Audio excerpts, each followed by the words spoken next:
তাদের প্রতিফলন ওই অন্তর্বর্তীকালীন সরকারে থাকতে হবে। তা না হলে আবারও একটা আমরা ভিন্ন জালে পড়তে যাব।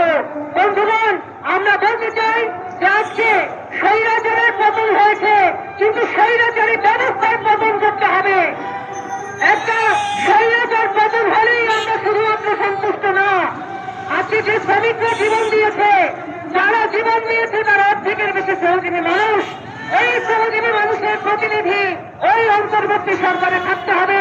ওই শ্রমিক কৃষকের কথা বলার মানুষ ওই অন্তর্বর্তী সরকারে থাকতে হবে। সেটা যদি না হয় তাহলে নামেই আমরা শুধু স্বৈরাচারের পতন ঘটাবো। আজকে বৈষম্যের বিরুদ্ধে যে ছাত্ররা, তাহলে বৈষম্য সেটা শুধু কোটা সংস্কারে নাই, পুরো বাংলাদেশে বৈষম্য রয়েছে। বৈষম্যের বিরুদ্ধে আমাদেরকে দাঁড়াতে হবে। শ্রমিকদের মজুরি বৈষম্যের বিরুদ্ধে দাঁড়াতে হবে। আজকে একজন মানুষকে কোন বৈষম্যের শিকার যাতে বাংলাদেশে না হতে হয়, সেই জন্য আমাদের লড়াইকে এগিয়ে নিতে হবে। বন্ধুগণ, আজকে দেখেছেন বরিশালের বড় বড় নেতা, তাদের বাড়িতে 5 কোটি টাকা পাওয়া যায় লাগেজ হিসেবে ফেরানো।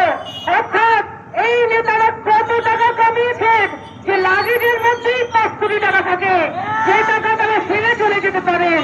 আমরা দেখেছি এই বিপুল সম্পদ এক একজনের বাড়ি থেকে উদ্ধার হয়েছে।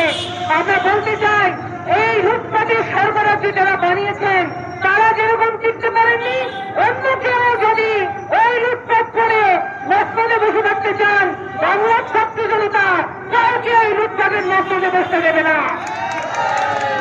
বন্ধুগণ, বাংলাদেশে একটা পরিবর্তনের সূচনা হয়েছে। এই পরিবর্তন হবে জনগণের জন্য, এই পরিবর্তন হবে গণমানুষের জন্য। এই পরিবর্তন কে যদি কেউ ব্যক্তি স্বার্থে, দলীয় স্বার্থে ব্যবহার করতে চান, তাহলে ছাত্র জনতার এই স্যাক্রিফাইসের প্রতি বিশ্বাসঘাতকতা করা হবে।